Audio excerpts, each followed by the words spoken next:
Angul block अंतर्गत हिसरीडा प्राथमिक विद्यालय गेट सम्मुखें धारणा बसिले छात्र छात्री एवं अभिभावक। सूचना जे ଏହି ବିଦ୍ୟାଳୟରେ ପ୍ରଥମରୁ ପଞ୍ଚମ ଶ୍ରେଣୀ ପର୍ଯ୍ୟନ୍ତ ଥିବାବେଳେ 24 ଜଣ ଛାତ୍ରଛାତ୍ରୀ ପାଠ ପଢୁଛନ୍ତି। ଏହି ବିଦ୍ୟାଳୟରେ ଛାତ୍ରଛାତ୍ରୀଙ୍କୁ ପାଠ ପଢ଼ାଇବା ପାଇଁ 2 ଜଣ ତଥା ଶିକ୍ଷୟତ୍ରୀ ରଜନୀ ଭୋଇ ଏବଂ ଶିକ୍ଷକ ଗଣେଶ୍ୱର ମହାଳିକ ଅଛନ୍ତି। ରଜନୀ ଭୋଇ ଦୀର୍ଘ 18 ବର୍ଷ ହେଲା ଏହି ବିଦ୍ୟାଳୟରେ କାର୍ଯ୍ୟରତ ଅଛନ୍ତି। ସବୁଠାରୁ ବଡ଼ ଆଶ୍ଚର୍ଯ୍ୟର ବିଷୟ ଯେ ପଞ୍ଚମ ଶ୍ରେଣୀ ଛାତ୍ରଛାତ୍ରୀଙ୍କୁ ପଞ୍ଚକ ପଣିକିଆ ପଚାରିଲେ କହିପାରୁନାହାନ୍ତି। ଶିକ୍ଷକ ଶିକ୍ଷୟତ୍ରୀ ମାନେ ପିଲାମାନଙ୍କୁ ସଫଳ ଏବଂ ପନିପରିବା ପାଇଁ ପଠାଉଛନ୍ତି ବୋଲି ଅଭିଭାବକ ମାନେ ଅଭିଯୋଗ କରିଛନ୍ତି।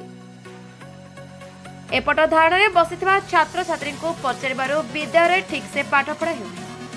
ଠିକ୍ସେ ଶିକ୍ଷକ ଶିକ୍ଷୟତ୍ରୀ ବିଦ୍ୟାଳୟକୁ ଆସୁନାହାନ୍ତି ବୋଲି ଅଭିଯୋଗ କରିଥିବା ବେଳେ ବିଦ୍ୟାଳୟରେ ଦିଆଯାଉଥିବା ମଧ୍ୟାହ୍ନ ଭୋଜନ ମଧ୍ୟ ଠିକ୍ସେ ଦେଉନଥିବା ବେଳେ ପେଟ ପୁରୁନାହିଁ ବୋଲି ଅଭିଯୋଗ କରିଛନ୍ତି। ଏନେଇ ଅଭିଭାବକ ଏବଂ ଛାତ୍ରଛାତ୍ରୀ ମାନେ ପ୍ରଧାନ ଶିକ୍ଷୟତ୍ରୀଙ୍କୁ ଅନ୍ୟତ୍ର ବଦଳି କରିବା ପାଇଁ ଦାବି କରିଛନ୍ତି। ଅନ୍ୟ ଜଣେ ପ୍ରଧାନ ଶିକ୍ଷକଙ୍କୁ ଯଥାଶୀଘ୍ର ନିଯୁକ୍ତି ଦେବା ପାଇଁ ଦାବି କରିଛନ୍ତି। 2 ମାସ ପୂର୍ବରୁ ମଧ୍ୟ ଏଭଳି ଭାବେ ଧାରଣାରେ ବସିଥିଲେ ଛାତ୍ରଛାତ୍ରୀ ଏବଂ ଅଭିଭାବକ। ଶିକ୍ଷା ଅଧିକାରୀ ମାନେ ଆସି ପ୍ରତିଶ୍ରୁତି ଦେଇଥିଲେ ଯେ ପ୍ରଧାନ ଶିକ୍ଷୟତ୍ରୀଙ୍କ ବଦଳି କରାଯିବା ପ୍ରତିଶ୍ରୁତି କେବଳ ପ୍ରତିଶ୍ରୁତି ହୋଇ ରହିଥିଲା। ଆଜି ବାଧ୍ୟ ହୋଇ ପୁଣି ଥରେ ଛାତ୍ରଛାତ୍ରୀ ଏବଂ ଅଭିଭାବକ ଧାରଣାରେ ବସିଛନ୍ତି। ଏବେ ଦେଖିବାକୁ ବାକି ରହିଲା ଛାତ୍ରଛାତ୍ରୀ ଏବଂ ଅଭିଭାବକମାନଙ୍କୁ କେବେ ନ୍ୟାୟ ମିଳିବ। ब्यूरो रिपोर्ट दमन टीवी न्यूज।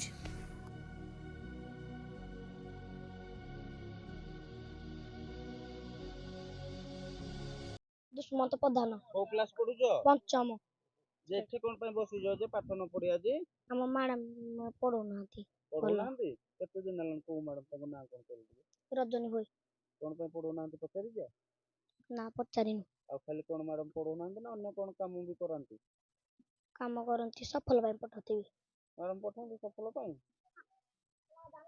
सारे सार पठांती आ मैडम कोन पय पठांती सौदा सौदा पय आ खाଇବା स्कूल रे ठीक दिया होतला ना किंदे पुनी खाउदलो जे शनिवार दो अंडा दोनाती झुळ दे जती खाई अंडा बदल झुळ देले जे कोन चाहू जो मैडम को बाहर के दो बाहर के दो पाठ पढ़ा केमती पढुछ तमे पाठ ठीक से पढुछ ना सारे भलो पढ़ोती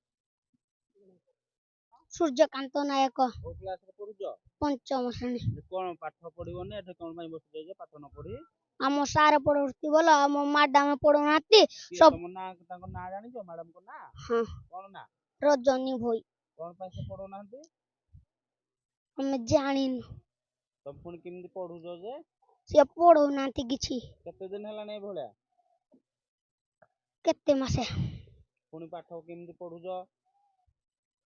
भलो पढ़ुनु भलो पढुन आम सारे खाली पढ़ोजुती एठे ताले कोन पय बसिछ आम मैडम पढ़ोनाती बोली कोन मैडम न पढेले एठे कोन पय बसिछ ताको ये आमे बाहर करू स्कूल रु खाइबा पय देउछन ठीक से ना खाइबा पय भी ठीक से दोनांती ना शनिवार अंडा देलन गले पची जाई केबे भी दोनांती खाइबा पय ठीक से दो जुती थर दो नाहांती बोले आम बापा जे तैयार करथिले आमे कर नथलु बहुत कष्ट रे स्कूल खना बापा जा स्कूल चाଳ घर करिकरी बहुत तैयार करथिले आज दुख लागुजी आमे हेतले पाठ पढुथलु ए आम छुआ माने एते कष्ट पाउछंदी एटा आखिर लोह खसुजी हमर बुझले छुआ माने शिक्षागत भी करि पार नहंती किछि भी पाठ भी पढ़ी पार नहंती एटा बहुत दुख हम पाए ए मास्टर माने जो करे करछंदी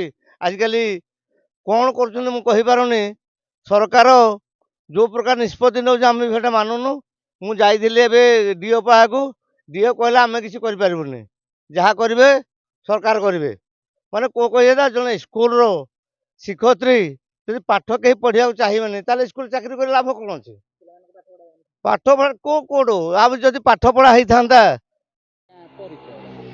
अनंत कुमार प्रधान घर हिसरीडा आमे देखिलु स्कूल गेट ताला पड़ी पिला स्कूल आगे बसुंट आपण मैंने भी बसुंट कौन घटना कह आम विद्यालय तो आज ताला पड़ी आर किछि मास पूर्वर प्रायतः 2 मास हो पूर्वर आम थे ताला पकईलु तो मानवर ଜିଲ୍ଲାପାଳଙ୍କୁ ଆମେ ଲେଖିକି ଦେଇଥିଲୁ। ଶିକ୍ଷା ଅଧିକାରୀ ଆମର ଜିଲ୍ଲା ଶିକ୍ଷା ଅଧିକାରୀ ଯିଏ ଥିଲେ ତାଙ୍କୁ ବି ଲେଖିକି ଦେଇଥିଲୁ।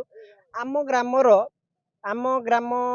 ଜଣେ ପ୍ରଧାନ ଶିକ୍ଷୟତ୍ରୀ ଯୋଉଟାକି ବାସିନ୍ଦା ହେଉଛନ୍ତି ଆମ ଗ୍ରାମର, ସେ ଆମ ଗ୍ରାମ ବିଦ୍ୟାଳୟରେ ନିଯୁକ୍ତିରେ ଅଛନ୍ତି।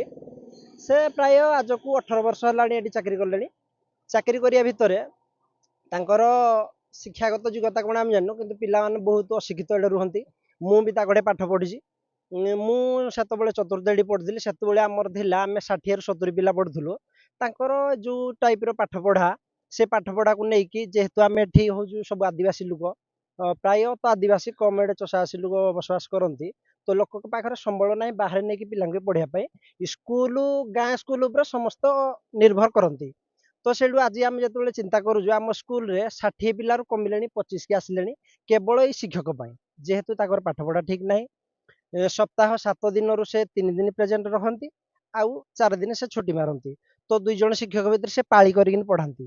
ତ ଜଣେ ଯଦି 3 ଦିନ ପଢ଼େଇ ଦେଲା, ଆଉ ଜଣେ ବି 2 ଦିନ ପଢ଼ାନ୍ତି। ଏଗୁଡ଼ାକ ଆମେ ଆଖି ଆଗରେ ଦେଖୁଛୁ। ପ୍ରଧାନ ଶିକ୍ଷକରୁ ଆମେ ଅନ୍ୟତ୍ର ବଦଳି ପାଇଁ ଜିଲ୍ଲାପାଳଙ୍କୁ, ଜିଲ୍ଲା ଶିକ୍ଷା ଅଧିକାରୀଙ୍କୁ ଦେଇଥିଲୁ। ସେତେବେଳେ ସେ କର୍ଣ୍ଣପାତ କ'ଣ ବିମଳା ପ୍ରଧାନ। ଏଠି ପିଲାମାନେ ବସୁଛନ୍ତି, ଏ ପିଲାମାନେ ଆପଣଙ୍କର କ'ଣ ଲାଗିବ? ଏରା ସବୁ ଝିଆରୀ ପୁତୁରା ତମ ସବୁ ନିଜ ପିଲା ସବୁ? ନିଜେ ଏ ପିଲା ପିଲାଙ୍କ ସାଙ୍ଗରେ ତମେ କ'ଣ ପାଇଁ ସ୍କୁଲ ଆଗରେ ତାଲା ପକେଇ ବସୁଛ? ପାଠ ପଢୁନାହାନ୍ତି ମ୍ୟାଡାମ, ଯେ ହେତି ଯୋଗୁ ଆମେ ତାଲା ପକେଇଛୁ। ଆଉ କେତେ ଦିନ ହେଲାଣି ମ୍ୟାଡାମ ପାଠ ପଢଉନାହାନ୍ତି? ଏ ମାସ ହେଲା ନା ପାଠ ପଢୁନାହାନ୍ତି। ପାଠ ପଢଉନାହାନ୍ତି? ନାହିଁ, କ'ଣ ଚାହୁଁଛ କ'ଣ? ତାକୁ ଏଠୁ ବାହାର କରିବୁ ବୋଲି ଆମେ ଚାହୁଁଛୁ। ଆଉ ଆମେ ତ ଚାହୁଁଥିଲୁ ଖାଇବା ପିଇବା ବି ଠିକ ସେ ପିଲାଙ୍କୁ ଦଉନଥିଲେ। ନାହିଁ, ପିଲାକୁ ବି ଭଲରେ ଖାଇବାକୁ ଦଉନାହାନ୍ତି। ପିଲାମାନଙ୍କୁ ପେଟ ବି ମଧ୍ୟ ପୁରୁନି। ନାହିଁ, କ'ଣ ଚାହୁଁଛ ତମେ?